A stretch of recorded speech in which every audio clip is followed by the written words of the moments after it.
Hello friends, welcome to Angel maths competition. Friends, आज की video start करेंगे अंकित बाड़ी सर की बुक अग्निवीर इंडियन आर्मी। ये जबरदस्त बुक है आपके लिए और आर्मी एग्जाम के लिए जबरदस्त सॉल्यूशन आपको सिखाए जाएंगे और इस बुक के माध्यम से आपको मैथ में एक्सपर्ट और खतरनाक बनाया जाएगा। तो फ्रेंड्स, आज की वीडियो स्टार्ट करते हैं जबरदस्त सॉल्यूशन के साथ। अग्निवीर इंडियन आर्मी बुक से रिलेटेड सभी क्वेश्चनों का सॉल्यूशन आपको बेस्ट मिलेगा। तो आइए स्टार्ट करते हैं क्वेश्चन नंबर 16 से। सबसे छोटी अभाज्य संख्या बतानी है हमें, तो हमें सबसे छोटी अभाज्य संख्या बतानी है। जैसे कि आप जानते हैं अभाज्य संख्या वह संख्या होती है जो एक से या स्वयं अपने आप से डिवाइड हो, अदर किसी भी नंबर से डिवाइड ना हो, अभाज्य संख्या कहलाती है। सबसे छोटी अभाज्य संख्या होती है 2, उसके बाद 3, उसके बाद 5, फिर 7, फिर 11, फिर 13, फिर 17, फिर 19, फिर 23। इस तरीके से ये अनंत तक होती है। तो ये हमारी अभाज्य संख्या ही होती है। तो इनमें सबसे छोटी संख्या होती है 2, ये वाली होती है सबसे छोटी संख्या। तो यही हमारे क्वेश्चन का आंसर बन गया ऑप्शन सी।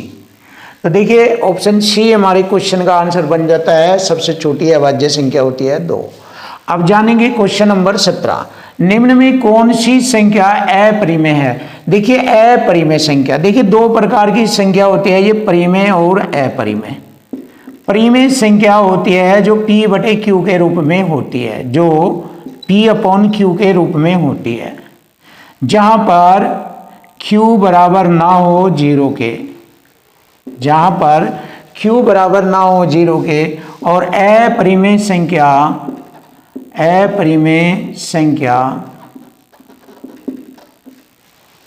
P बटे Q के रूप में नहीं होती है, P बटे Q के रूप में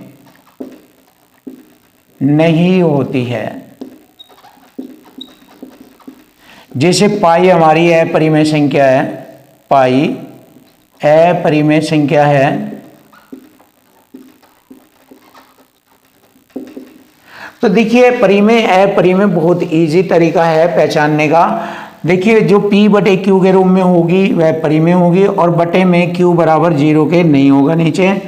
तो और अपरिमेय जो होती है वो P बटे Q के रूप में नहीं होती, जबकि परिमेय संख्या P बटे Q के रूप में होती है। तो ये देखिए ये P बटे Q के रूप में है, परिमेय संख्या है। ये भी P बटे Q के रूप में है, परिमेय संख्या। और दशमलव हटाएंगे, ये भी P बटे Q के रूप में हो जाएगी, परिमेय संख्या। लेकिन पाई, जो पाई है या अपरिमेय संख्या होती है। तो पाई हमारा जो मान है वो पाई अपरिमेय संख्या होता है पाई को। तो पाई को हम अपरिमेय संख्या कहते हैं। Option B is right, B हमारे क्वेश्चन का आंसर होता है। क्वेश्चन नंबर 18 देखेंगे। क्वेश्चन नंबर 18 सोल्व कैसे करना है। देखो 40 से 80 के बीच सभी अभाज्य संख्याओं को हमें जोड़ना है। तो 40 और 80 के बीच सभी अभाज्य संख्याओं को जोड़ो, यानी कि योग ज्ञात करो। तो देखो सबसे पहले हमें 40 और 80 के बीच हमें अभाज्य संख्याओं को लिखना है, उसके बाद उनको जोड़ देना है। तो कौन कौन सी होती है 40 और 80 के बीच में अभाज्य संख्या? 40 के बाद आती है 41 और प्लस जोड़ना भी है साथ के साथ। 41 के बाद आती है 43, 43 के बाद 44 कट जाएगी, 45 कट जाएगी, 46, 47 आती है। 47 के बाद 48 कटेगा, 49 कटेगा, 50 कटेगा, 51 आता है, 51 भी कट जाएगा, 51, 53 आता है, 53, 53 के बाद आता है 54 कट जाएगा, 55 कट जाएगा, 56 कट जाएगा, 57 कट जाएगा, 58 कट जाएगा, 59 आता है। उसके बाद 61 आता है, 61 के बाद 63, 64, 65, 66, 67 आ गया। 67 के बाद 68, 69, 70, 71 आ गया। 71 के बाद 73, 74 भी, 73 और 74 कट जाएगा, 75, 76, 77, 79, 79। अब ये संख्या ही होगी हमारी 1, 2, 3, 4, 5, 6, 7, 8, 9, 10, 10 संख्या है।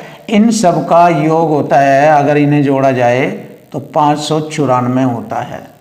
और यही हमारे क्वेश्चन का आंसर होगा। इन सब का जोड़ 594 होगा। Option A is right answer. ये रहा हमारे क्वेश्चन का आंसर। अब देखो क्वेश्चन नंबर 19 देखेंगे और इसका सॉल्यूशन निकालेंगे कैसे होता है। सबसे पहले आप देखिए इसका प्रैक्टिकल। देखो अगर मैं कोई विषम संख्या लिखता हूँ 1 3 5 ऐसे, अगर मैं विषम संख्या लिखता हूँ तो मैं देखता हूँ ये कितनी संख्या है, 1 2 3 संख्या है। अगर मैं जितनी भी संख्या होगी उसी का वर्ग कर दूँ तो हमारी संख्याओं का योग हो जाएगा, जो विषम संख्याओं का योग है। 3 का वर्ग 9, 3 का वर्ग करूँगा तो 9 आ जाएगा। आप जोड़ लीजिए 9 है क्या ये, 5 3 8 और 1 9, 9 हो गया। और देख लीजिए 1 3 5 7, ये हमारी 4 संख्या है। अगर 4 का वर्ग करूँगा तो 4 का वर्ग 16 होता है। देख लीजिए 7 5 12, 3 15 और 1 16। देखिए प्रूफ हो गया ये। मतलब ये हुआ कि जितनी भी विषम संख्याएं कुल संख्याएं होगी उन्हीं कुल संख्याओं का वर्ग करेंगे तो उन सभी विषम संख्याओं का योग ज्ञात हो जाएगा। तो यहाँ पर हमसे पूछा गया है प्रथम 20 विषम प्राकृतिक संख्याओं का योग ज्ञात करो। तो प्रथम 20 संख्याएं हैं, अगर हम 20 संख्याओं का ही स्क्वायर कर देंगे तो हमें संख्याओं का योग ज्ञात हो जाएगा, योग प्राप्त हो जाएगा। तो हमने क्या किया, 20 का वर्ग 400, तो यही हमारे क्वेश्चन का आंसर बन गया है 400। तो प्रथम 20 विषम प्राकृतिक संख्याओं के वर्गों का योग कर दीजिए, वर्ग कर दीजिए, योग आ जाएगा। 20 का वर्ग कर दीजिए 400, अगर 10 होता तो 10 का वर्ग कर दीजिए, 10 का वर्ग 100 होता है। तो ये प्रथम विषम प्राकृतिक संख्याओं का योग ज्ञात करने की ट्रिक। अब इसके साथ मैं एक और उदाहरण बताता हूं। 1 3 5 7 और 9। चलिए कितनी संख्या है ये, 1 2 3 4 5। तो 5 का वर्ग करेंगे तो 5 का वर्ग 25 हो जाता है, चेक कर लीजिए। 9 7 16, 16 4 20, 21 21 और 3 24 और 1 25, ये हो गया। तो ये वाला कंसेप्ट आपको ध्यान रखना है कि जितनी भी कुल विषम प्राकृतिक संख्याएं होगी उन्हीं संख्याओं का वर्ग करेंगे तो सभी संख्याओं का योग ज्ञात हो जाता है। Question number 20। क्वेश्चन नंबर 20 बहुत ही प्यारे तरीके से आपके सामने क्वेश्चन का सॉल्यूशन कराया जाएगा। देखो कैसे क्वेश्चन का सॉल्यूशन होता है, दमदार तरीके से। 3 क्रमागत प्राकृतिक संख्याओं का योग। देखिए 3 क्रमागत प्राकृतिक संख्याओं का योग दिया है 156। ये एक संख्या, 2 संख्या, 3 संख्या, ये 3 क्रमागत प्राकृतिक संख्या है। जब जितनी भी प्राकृतिक संख्याओं का योग दिया जाए उस योग को उन्हीं टोटल या उन्हीं कुल संख्याओं से भाग कर देते हैं तो बीच की संख्या हमें ज्ञात हो जाती है। अब देखिए 3 प्राकृत संख्याओं का योग 156 दिया गया है। 3 क्रमागत प्राकृतिक संख्याओं का योग 156 दिया है, तो 3 से ही इसको डिवाइड करेंगे तो हमारा बीच का नंबर आ जाएगा, मध्य संख्या आ जाएगी। देखिए 3 पंजे 15, 3 दूनी 6, कटिंग हो गई। तो ये वाली बीच की संख्या कहलाती है मध्य संख्या, ये वाली आ जाएगी। अब यदि इससे पहले वाली संख्या देखें तो 51 होता है, इससे बाद वाली संख्या देखें तो 53 होता है, और तीनों को जोड़कर देखा जाए तो 156 आ जाता है। तो यही तरीका होता है कि जब क्रमागत संख्या आ जाए उनका योग दिया हो, उस योग को कुल संख्याओं से भाग करेंगे तो मध्य संख्या हमें हमेशा ज्ञात होगी। हमेशा यही आंसर बनेगा, मध्य संख्या आएगी हमेशा। तो हमारे क्वेश्चन का आंसर आ गया, ऑप्शन डी इज राइट। ये रहा क्वेश्चन का आंसर, 52 है मध्य संख्या यानी कि बीच की संख्या। अब हम नेक्स्ट क्वेश्चन देखेंगे, क्वेश्चन नंबर 21। जानेंगे 21 कैसे होगा। वह छोटी संख्या बताओ जिससे 980 को, देखिए 980 को अगर उसमें गुणा किया जाए छोटी संख्या के साथ तो हमारा पूर्ण वर्ग प्राप्त होगा। पूर्ण वर्ग उसे बोलते हैं संख्या के जोड़ों के रूप में संख्याएं प्राप्त होगी, उसे पूर्ण वर्ग बोलते हैं। तो पूर्ण वर्ग पता करने के लिए हमें या बनाने के लिए हमें किस संख्या से गुणा करना पड़ेगा उसके साथ, जिससे कि वह पूर्ण वर्ग बन जाए। तो यहाँ पर हम इसके फैक्टर करेंगे, फैक्टर से हमें मालूम हो जाएगा कि इसमें किस संख्या से गुणा की जाएगी कि यहाँ पूर्ण वर्ग बन जाए। 2 से डिवाइड करेंगे, 2 चौक 8, 2 नंबर 18, 0। फिर 2 से डिवाइड करेंगे, 2 दूनी 4, 2 चौक 8, 2 पंजे 10। फिर 5 से डिवाइड करेंगे, 5 चौक 20, 5 नम 45। अब हमें पूर्ण वर्ग पर ध्यान देना है। देखिए 49 अपने आप में पूर्ण वर्ग है, यहाँ 2 दूनी 4 अपने आप में पूर्ण वर्ग हो जाएगा। तो हमें अगर 5 से गुणा कर दे इसमें तो ये भी अपने आप में पूर्ण वर्ग हो जाएगा। अतः गुणा करने वाली संख्या आ गई हमारी 5। तो 5 हमारे क्वेश्चन का आंसर आ जाएगा, जिसकी हम गुणा करेंगे तो वह संख्या पूर्ण वर्ग बन जाती है। Option A is right answer 5।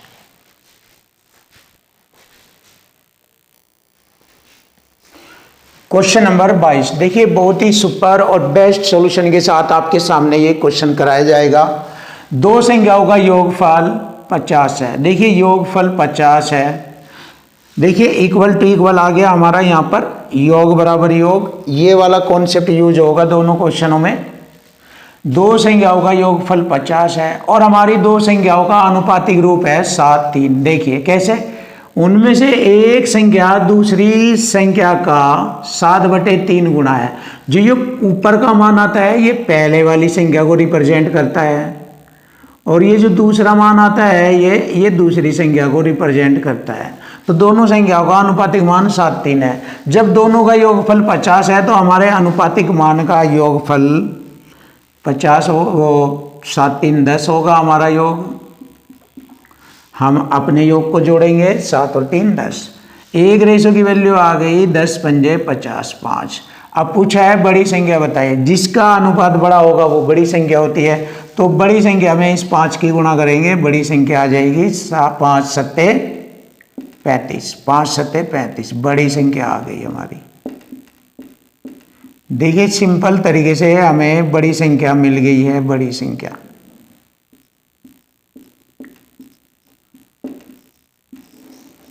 तो हमारे क्वेश्चन का आंसर बन जाता है ऑप्शन सी इज राइट। बड़ी संख्या होगी आपकी 35। ये रहा। अब नेक्स्ट क्वेश्चन है, क्वेश्चन के अकॉर्डिंग और लैंग्वेज के अकॉर्डिंग क्वेश्चन को सोल्व करेंगे।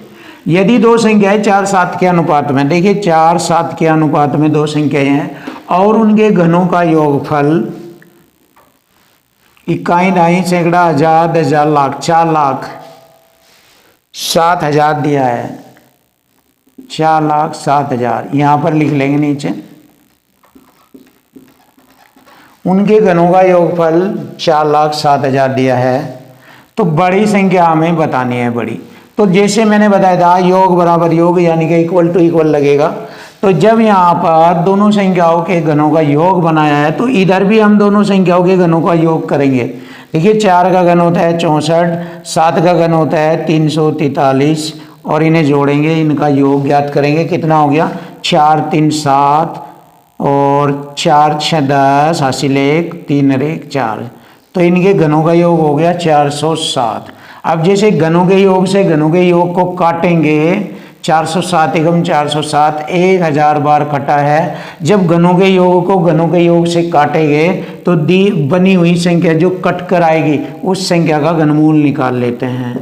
तो देखिए 1000 का घनमूल आ गया हमारा 10। देखिए 10 आ गया है हमारा घनमूल, यानी कि एक रेशो की वैल्यू आ गई हमारी 10। हमसे पूछा है बड़ी संख्या बताए, तो बड़ी संख्या में गुणा करेंगे 10 की, तो बड़ी संख्या आ जाएगी 10 सते 70। बड़ी संख्या आएगी 10 सते 70, छोटी संख्या आएगी 40। तो ये ही हमारी क्वेश्चन का आंसर बन गया 70। Option A is right answer. ये रहा।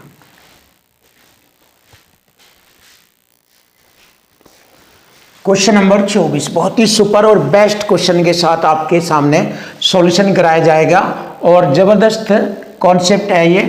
2 अंकों वाली एक संख्या और उसके अंकों का परस्पर स्थान बदलने पर प्राप्त की गई संख्या के बीच का अंतर 45 है। अब देखिए ये कॉन्सेप्ट सीख लीजिए। कोई भी 2 अंकों की संख्या ले लीजिए, जैसे मैंने लिया ये 68 ले लिया, मैंने ये 68 ले लिया और जब मैं इसको इनके स्थानों को बदलूंगा तो ये हो जाएगा 86। तो इन दोनों का जो अंतर बनेगा, 16 में से 8 घटाएंगे 8, 7 में से 6 घटाएंगे 1, जो अंतर आएगा वो हमेशा 9 से डिवाइड होगा। 9 दूनी 18 ऐसे। तो यही बात यहाँ पर की गई है। दो अंकों वाली एक संख्या और इसके अंकों का परस्पर स्थान बदलने पर, दो अंकों वाली संख्या और इसके स्थान बदल दिए, बदलने पर संख्या के बीच का अंतर, अब इन दोनों के बीच का अंतर यो 45 आता है। तो अभी हम ये बाद में करेंगे, 45 आता है, पहले हम इसको देखते हैं कि जो अंतर आएगा वो अंतर 9 से डिवाइड होगा। तो ऐसे यहाँ जो 45 जो अंतर आया है वो 9 से डिवाइड होगा, ये वाला 9 से डिवाइड होगा, जैसे ये 9 से डिवाइड हो रहा है। और ये जो 2 आया, ये दी गई संख्याओं के अंकों का अंतर कहलाता है। देखो 8 और 6 दोनों में अंतर 2 का है, ये अंतर कहलाता है। इसी तरह अगर मैं 9 से इसको डिवाइड करूंगा 45 को, तो 9 पंजे 45, तो दी गई 2 अंकों वाली संख्या के अंकों का अंतर है ये। यही चीज इसने पूछी है कि उस संख्या के दोनों अंकों के बीच का अंतर बताओ, तो अंतर 5 है, अंतर 5 है। और देख लीजिए कोई और दूसरी संख्या ले लीजिए, जैसे आपने लिया 23, और इसको अगर मैं उल्टा कर दूं 32 कर दूं, तो दोनों का अंतर कितना हो जाएगा? 12 में से 3 घटाएंगे 8, 12 में से 3 घटाएंगे 9 बचता है 9, सॉरी 12 में से 3 घटाएंगे 9 और 2 में से 2 घटाएंगे 0। तो ये जो अंतर आया 9 से डिवाइड होगा, 9 एकम 9। और ये जो 1 प्राप्त हुआ ये दी गई संख्या के अंकों का अंतर है, ये 1। तो इसी प्रकार यहाँ पे मैंने ये कॉन्सेप्ट के माध्यम से आपको बताया है। ये वाला सवाल ये कि 2 अंकों की कोई भी संख्या ले लीजिए, दुनिया में कोई भी 2 अंकों की संख्या ले लीजिए, तो जब हम उसके स्थान आपस में बदलते हैं तो दोनों संख्याओं के बीच का जो अंतर आएगा वो हमेशा 9 से डिवाइड होगा। और जो डिवाइड होने के बाद हमें प्राप्त होता है वो दोनों अंकों के बीच का अंतर कहलाता है। जैसे यहाँ पर संख्या के दोनों अंकों के बीच का अंतर होगा 5। तो एक क्वेश्चन का आंसर तो हमारे पास आ लिया 5। अब हमें आगे बताना है और ऐसी कितनी संख्याएं संभव है। तो ऐसी संख्याएं 4 संख्याएं संभव है। कौन कौन सी है? 61 है, 72 है, 83 है और 94 है। ये ऐसी 4 संख्याएं है। जब इनके अंकों को आपस में पलटते हैं 16, तो अंतर 45 आता है। ऐसे इनको भी देख लीजिए 27, तो अंतर 45 आता है। इसको भी देख लीजिए 38 घटा दीजिए इसमें से, तो अंतर 45, और 49 घटा दीजिए, अंतर 45 आता है। तो ऐसी 4 संख्याएं होगी। तो हमारे क्वेश्चन का आंसर होगा 4 व 5। तो 4 व 5 हमारे क्वेश्चन का आंसर आ गया। Option A is right. तो हमारे क्वेश्चन का आंसर आता है ए, ऑप्शन ए। अब आगे बढ़ेंगे, देखिए भाजक भागफल का 24 गुणा और शेष भागफल का 3 गुणा है। शेष भागफल का 3 गुणा। यदि भागफल 18 है तो भाज्य बताओ। तो यहाँ पर एक कॉन्सेप्ट होता है, भाज्य बराबर होता है भाजक गुणा भागफल जमा शेषफल। ये वाला कॉन्सेप्ट होता है यहाँ पर। अब देखिए भाज्य हमें बताना है, भाजक भागफल का 24 गुणा, भागफल दिया है हमें 18, तो 18 का 24 गुणा हो गया भाजक, और भागफल दिया है हमें 18, और शेषफल दिया है भागफल का 3 गुणा। भागफल है हमारा 18, 18 का 3 गुणा हो गया 54, 18 × 54। अब देखो इसको हल करेंगे, ये 18 है यहाँ पर, इसको हल करेंगे, देखते हैं हमारे क्वेश्चन का आंसर क्या बनेगा। 18 × 4 = 72, 7 × 18 = 36, 7 × 43 गुणा 18 जमा 54 कितना बनता है देख लीजिए। 18 × 2 = 36, हासिल 3, 18 54, 3 57, 5 18 चौक 72, 5 77 और प्लस 54 और जोड़ेंगे, क्वेश्चन का आंसर आ जाएगा। 4 6 0 10 हो जाएगा 0, हासिल 1 6 7 6 13, हासिल 1 8 और 7, ये आ गया 7830। Option A is right answer. ये रहा हमारे क्वेश्चन का आंसर 7830।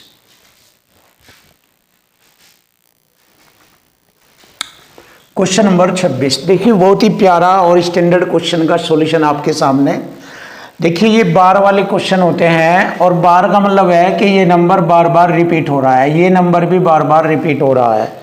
देखो इसको हम इस प्रकार लिख सकते हैं और उसके बाद इनको जोड़ेंगे तो हमारे क्वेश्चन का आंसर आ जाएगा 0.3467। देखिए 6 7 पर बार लगा हुआ है, बार का मतलब होता है वही अंक बार बार रिपीट हो रहा है, तो ऐसे ही लिख देंगे इसको ऐसे। अब देखिए इसके बाद हम इसको ऐसे रिपीट करके लिखते हैं। सेकंड इसको लिखेंगे यहाँ पर और इनको दोनों को जोड़ेंगे 0.13 और ये 3 3 बार बार रिपीट हो रहा है ऐसे। अब इसको हम जोड़ेंगे और हमारी क्वेश्चन का आंसर आ जाएगा। देखो 7 3 10, हासिल 1 6 4 3 10, 6 3 9 1 हासिल 10, हासिल 1 लगा 7 3 10 1 11, हासिल 1 6 3 9 1 10, हासिल 1 8 3 11, हासिल 1 7 3 10, हासिल 1 4 3 7 और 1 हासिल को 8 3 और 1 4.0। अब देखिए ये वाली कंडीशन बनी है हमारी। अब इसको हम कैसे लिखेंगे, जैसे कि क्वेश्चन के आरंभ में ये दिया गया है कि पहले 2 अंक छोड़कर बाद के 2 अंकों पर बार लगा हुआ है, तो सेम उसी टाइप से हम यहाँ पर इसको एक्सप्लेन करेंगे 0.48, पहले 2 अंक छोड़कर बाद के 2 अंकों पर बार लगाएंगे ऐसे इस पर, तो यही हमारे क्वेश्चन का आंसर बन जाएगा। चेक कर लीजिए 0.4801 पर बार, option B is right answer. ये रहा, तो option B is right answer, B हमारे क्वेश्चन का आंसर बन जाता है। बहुत आसान है, सिंपल है, ऐसे क्वेश्चनों को हमेशा ऐसे जोड़ देते हैं। अब देखिए ये क्वेश्चन भी कुछ ऐसा ही है, बार वाला ही। देखिए जितने अंकों पर बार है उतने बटे 9 लगाते हैं और जितने अंकों पर बार नहीं है उसके लिए 0 लगा देते हैं। और देखिए ये दशमलव हट जाएगा तो 2 बटे पर 9 और इस पर बार का चिन्ह नहीं है तो इसके लिए 0 लगा देते हैं, तो हमारे क्वेश्चन का आंसर बन गया 2/90। तो इस संख्या को भिन्न के रूप में हमें व्यक्त करना था, तो भिन्न के रूप में व्यक्त हो गई। लेकिन अगर ये और कटकर छोटी हो सकती है तो और काट दीजिए। जैसे 2 से मैंने इसको काटा 2 × 2 और 2 से इसको काटा 45, तो 1/45 हमारे क्वेश्चन का आंसर बनता है। Option A is right answer, ये रहा। क्वेश्चन नंबर 28 बहुत ही बेस्ट और सुपर तरीके से आपके सामने क्वेश्चन का सॉल्यूशन कराया जाएगा। जैसे कि दी गई संख्या स्क्वायर रूट में 144/6 गुणा 121/8 गुणा 132 स्क्वायर रूट के अंदर 484 है। तो यहाँ पर हम इसको हल करेंगे। देखिए 144 का वर्गमूल होता है 12/6 गुणा 121 का वर्गमूल 11/8 गुणा 132 और बटे में 484 का वर्गमूल होता है 22, क्योंकि 22 का वर्ग 484 होता है। तो 11 दूनी 22 और 6 दूनी 12, या 6 दूनी 12 ये भी हो गया, 6 दूनी 12 से 12 और 4 दूनी 8, 4 तिये 12, 4 तिये 12। तो हमारे क्वेश्चन का आंसर बन जाता है 33/2। ऊपर 33 नीचे 2 बचा है और यही हमारी क्वेश्चन का आंसर आ गया 33/2, option C. Option C is right answer. देख लीजिए जबरदस्त। क्वेश्चन नंबर 29 देखते हैं। सबसे छोटी संख्या हमें बतानी है भिन्न संख्याओं में। जो भिन्न संख्याएं दी गई है इनमें सबसे छोटी संख्या हमें बतानी है 8/25 और 7 बटे इसमें 23, फिर 11/23 और लास्ट में 14/53। देखिए अगर सबसे छोटी भिन्न बतानी है तो नीचे ऊपर अंश हर, नीचे अंश हर, अंश हर, अंश हर। जिस भिन्न में हर ज़्यादा बड़ा होगा, हर सबसे बड़ा होगा, हर ज़्यादा बड़ा होगा, वह भिन्न सबसे छोटी होगी। क्योंकि ये ज़्यादा दशमलव बार तक काटेगा तो छोटी कर देगा इसको, क्योंकि हर बड़ा जितना होगा उतनी ही छोटी भिन्न होती चली जाती है। तो सबसे छोटी भिन्न होगी 14/53। Option D is right answer ये रहा। तो बहुत ही लाजवाब और सिंपल तरीके से आपके सामने आंसर। Question number 30। देखिए आज की वीडियो का और इस चैप्टर का ये लास्ट क्वेश्चन है, क्वेश्चन नंबर 30। और संख्या पद्धति, जो कि हमारी इस बुक का ये फर्स्ट चैप्टर था, संख्या पद्धति। इसमें हमारे क्वेश्चन 30 थे। तो इसमें लास्ट का क्वेश्चन आज आपका ये इस चैप्टर से रिलेटेड रहेगा। और उसके बाद आपका सेकंड लेसन चलेगा, लेस है और मैश है। तो दूसरा लेसन हमारा ज़बरदस्त लेसन रहेगा, लेस है मैश है, ये वाला लेस है और मैश है, चैप्टर नंबर 2 चलेगा। तो फ्रेंड्स वीडियो को देखते रहिए और बहुत ही अच्छे अच्छे सॉल्यूशन आपको इस बुक के देखने को मिलेंगे। तो क्वेश्चन नंबर 30 आता है, चिन्ह स्टार का कोई छोटे से छोटा मान क्या होगा ताकि संख्या दी गई संख्या में जो स्टार है इसके स्थान पर हम मान को रखकर वह पूर्णतः 8 से विभाजित हो जाए। यानी कि हमसे पूछा है स्टार के स्थान पर क्या छोटे से छोटा मान आएगा जिससे कि वह 8 से पूरा पूरा विभाजित हो जाए। तो देखिए 8 का डिविजिबिलिटी रूल होता है दिए गए नंबर का लास्ट 3 डिजिट 8 से डिवाइड हो जाता है। लास्ट 3 डिजिट 8 से डिवाइड हो जाता है। तो लास्ट 3 डिजिट हमारा ये बैठता है 1 2 3, इसके स्थान पर एक डिजिट आएगी जिसके बारे में हमसे पूछा है। तो यहाँ पर लिख लेंगे लास्ट 3 डिजिट को, और 8 से जब भाग करेंगे तो ये पूरा पूरा कटना चाहिए। तो स्टार के स्थान पर आने वाला अंक क्या होगा, ऑप्शन ABCD में से बताना। तो हम यहाँ पर 1 रख लेते हैं। तो अगर हम यहाँ पर 1 रखेंगे, छोटे से छोटा कहा ना उसने, छोटे से छोटा, तो सबसे छोटा तो 1 ही है, सबसे पहले 1 रखेंगे। तो ये हो जाएगा 512। अब 512 8 से कट जाता है। देखिए 8 छंग 48 और 8 चौक 32, 8 छंग 48, 3 बचेगा, हो गए 32, 8 चौक 32 कट जाता है। तो पूरा पूरा विभाजित हो जाता है। तो स्टार के स्थान पर आने वाला जो नंबर होगा वो 1 होगा। तो हमारे क्वेश्चन का आंसर बनेगा 1। Option A is right answer 1। तो फ्रेंड्स बहुत ही अच्छे अच्छे ज़बरदस्त सॉल्यूशन आपको देखने को मिलेंगे। तो वीडियो को देखते रहिए और हमारे चैनल को सब्सक्राइब कीजिए, जिससे कि हम आपके सामने ज़बरदस्त और बेस्ट सॉल्यूशन लेकर आए। Thank you, welcome.